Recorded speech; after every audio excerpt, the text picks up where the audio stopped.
আমার নাম মিলে রাজা। আসসালামু আলাইকুম। ওয়ালাইকুম আসসালাম। আল্লাহর নামে শুরু করছি, যিনি পরম দয়ালু আর পরম করুণাময়। আর মহানবী মোহাম্মদ সাল্লাল্লাহু আলাইহি সাল্লামকে যথাযথ সম্মান জানাচ্ছি। আসলে আমি একজন অমুসলিম। আমার ভাই সাইফুল্লাহ ও এখন স্টেজের উপরে, দেখতেই পাচ্ছেন আমার ভাই মুসলমান হয়ে গিয়েছে, আর এই জন্য বাবা মায়ের সাথে ওর বেশ সমস্যা হচ্ছে। এটা আমার প্রশ্ন না, আমি এখানে আসলে অন্য ধর্মের মানুষ। আমি এখানে একটা কথা বলতে চাই যে অমুসলিমরা যে কোনো প্রশ্ন করতে পারেন, আলোচনার ভেতরে আলোচনার বাইরে। এটা একটা সুযোগ, আর এই সুযোগ সবসময় আসে না। আমি যে কোনো প্রশ্নের উত্তর দিতে রাজি। আপনি যদি অমুসলিম হন, আমি সানন্দে আপনার প্রশ্নের উত্তর দেব, আলোচনার ভেতরে আলোচনার বাইরে, যে কোনো ধর্ম, যে কোনো প্রশ্ন। এটা আমার সৌভাগ্য। এখন আপনার প্রশ্নটা করেন। আমার প্রশ্ন আসলে আমার বন্ধুর জন্য। আমার বন্ধু একজন শারীরিক প্রতিবন্ধী। তার প্রশ্ন হলো, স্রষ্টা কেন মানুষকে পঙ্গু করে পৃথিবীতে পাঠান? কোরআনের কোনো আয়াত বা নবী মোহাম্মদ সাল্লাল্লাহু আলাইহি ওয়াসাল্লামের কোনো হাদিসে কি বলা আছে কি কারণে স্রষ্টা মানুষকে প্রতিবন্ধী করে পৃথিবীতে পাঠান? আমার প্রশ্ন এটাই, আর আমার ধারণা এরপরে আমি আর কথা বলার সুযোগ পাবো না।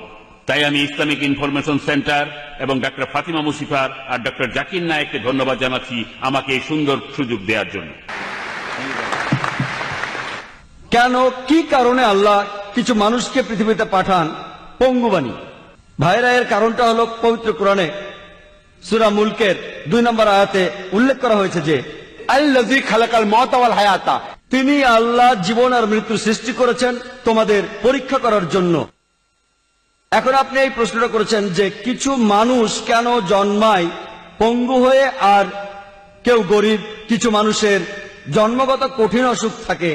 এই প্রশ্নটা হিন্দু দার্শনিকদেরও সমস্যায় ফেলে। আর এ কারণে হিন্দু দার্শনিকরা বলে থাকে একটা দর্শনের কথা, ওটা হলো সংস্কারা, জন্ম আর পুনর্জন্মের চক্র। যদি আপনি বেদ পড়েন, আমি সব ধর্মগ্রন্থ পড়েছি, বেদে বলা হচ্ছে পুনর্জন্মের কথা। পুনর মানে পরবর্তী, জন্ম মানে জীবন, পরবর্তী জীবন। এমনকি কোরআনেও মৃত্যুর পরের জীবনের কথা বলা হয়েছে, তবে সেটা বেদের মতো না যে জন্ম তারপর মৃত্যু, আবার জন্ম আবার মৃত্যু, আবার জন্ম আবার মৃত্যু, এমন কোন চক্র নেই। কিন্তু হিন্দু ধর্ম দর্শনের একটি প্রধান ভিত্তি হলো কর্ম। প্রত্যেক কর্মই আবার নির্ভর করে ধর্মের উপর, এর একটা অ্যাকশন আছে, রিয়াকশন আছে। আর এর উপর ভিত্তি করে হিন্দু ধর্মের দার্শনিকরা মনে করেন যে সম্ভবত আগের জীবনে এই লোকগুলো কোনো অন্যায় করেছিল, তাই এই জন্মে তারা পঙ্গু হয়ে জন্ম নিয়েছে। যদিও এই কথা বেদের কোনো অনুচ্ছেদে নেই। বেদ হচ্ছে হিন্দু ধর্মের সবচেয়ে পবিত্র গ্রন্থ, আর বেদে এই সম্পর্কে আপনি কিছুই পাবেন না। সেখানে পাবেন শুধু পুনর্জন্ম, যার অর্থ পরবর্তী জীবন। খ্রিস্টানরা এটা বিশ্বাস করে, এমনকি মুসলমানরাও এটা বিশ্বাস করে, কারণ তারা এটার কোনো ব্যাখ্যা দিতে পারে না যে কেন কিছু মানুষ কঠিন অসুখ নিয়ে জন্মায়। হিন্দু দার্শনিকরা যুক্তি দেখায় যে মানুষ মারা যায়, তারপর রূপ পরিবর্তন করে। যদি আপনি আগের জন্মে খারাপ কাজ করে থাকেন, তাহলে এই জন্মে পঙ্গু হয়ে জন্মাবেন। তারা আরো বলছে যে যদি কোনো মানুষ ভালো কাজ করে থাকে, তাহলে সে উঁচু জাতে জন্মাবে, আর সবচেয়ে উঁচু স্তরের প্রাণী হচ্ছে মানুষ। এই জন্মে আপনি খারাপ কাজ করলে নিচু স্তরের প্রাণী হয়ে জন্মাবেন। হতে পারে একটা বিড়াল, একটা কুকুর, অথবা অন্য কোনো প্রাণী। যদি ভালো কাজ করেন তাহলে উঁচু স্তরে। আমি একটা প্রশ্ন করি, এখন পৃথিবীতে অপরাধের সংখ্যা বাড়ছে না কমছে? বাড়ছে না কমছে?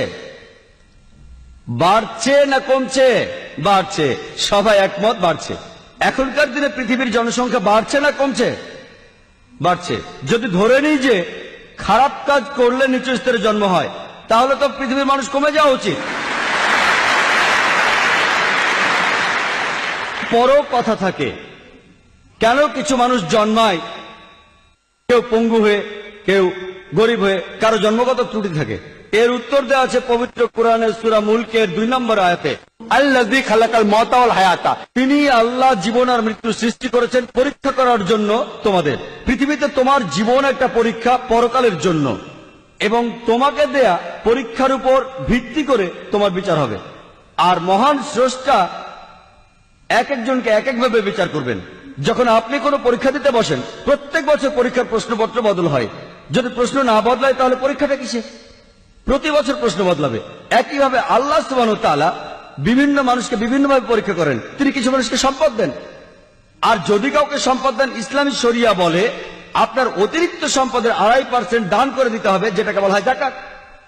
আর গরিব মানুষকে কোনো জাকাত দিতে হবে না, সেই 100তে 100 পাবে জাকাতে। আর ধনী লোক, তাদের জন্য স্বর্গে যাওয়া খুবই কঠিন হয়ে যাবে। যীশু খ্রিস্ট বলেছেন ধনী লোকের পক্ষে স্বর্গে যাওয়া অসম্ভব, আর মহানবী সাল্লাল্লাহু আলাইহি ওয়াসাল্লাম বলেছেন এটা খুবই কঠিন ধনী লোকের পক্ষে সহজে বেহেশতে যাও।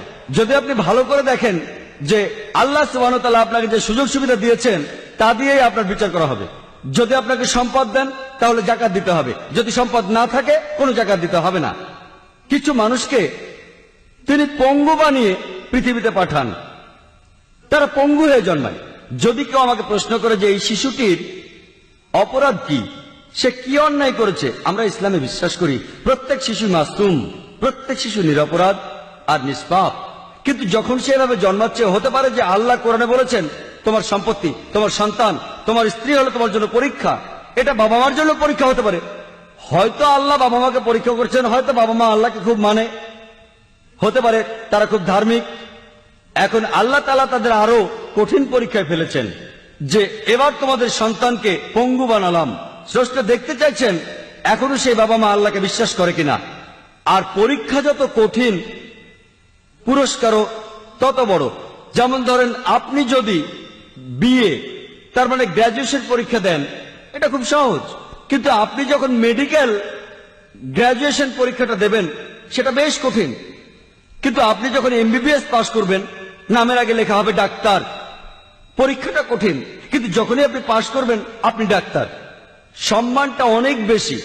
পরীক্ষাটা যত কঠিন, পুরস্কার তত বড়। তাহলে আল্লাহ বিভিন্ন মানুষকে বিভিন্ন ভাবে পরীক্ষা করেন। একজন মানুষ পঙ্গু হয়ে জন্মেছে, তার মানে এই না যে সে আগের জন্মে অন্যায় করেছে, সে নিষ্পাপ। সে যে পঙ্গু, এটা হয়তো তার বাবা মায়ের জন্য পরীক্ষা, হতে পারে এটা তার নিজের জন্যও পরীক্ষা। আল্লাহ তাকে পরীক্ষা করতে চান যে সে এখনো স্রষ্টাকে বিশ্বাস করে কিনা। আর এজন্য আল্লাহ কিছু মানুষকে গরিব বানান, তারা দরিদ্র হয়ে জন্ম নেয়। আবার কিছু মানুষকে ধনী বানান, কিছু মানুষ ভালো স্বাস্থ্য নিয়ে জন্মায়, আর কেউ পঙ্গু হয়ে জন্মায়। আল্লাহ বিচার করেন পরীক্ষার উপর ভিত্তি করে। চিন্তা করেন 100 মিটার দৌড় প্রতিযোগিতায় কিছু লোক থাকে পঙ্গু, তারা 50 মিটার থেকে শুরু করে, কারণ হয়তো তার পায়ে সমস্যা আছে, আর এই কারণে সে শুরু করে 50 মিটার আগে থেকে।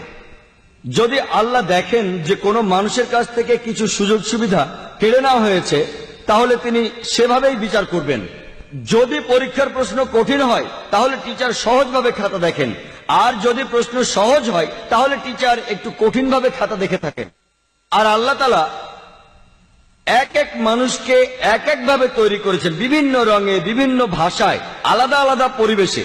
আর আল্লাহ সুবহানাহু ওয়া তাআলা যাকে যে পরিবেশ দিয়েছেন, যে সুযোগ সুবিধা দিয়েছেন, সেইভাবেই তার বিচার করবেন। আশা করি উত্তর পেয়েছেন।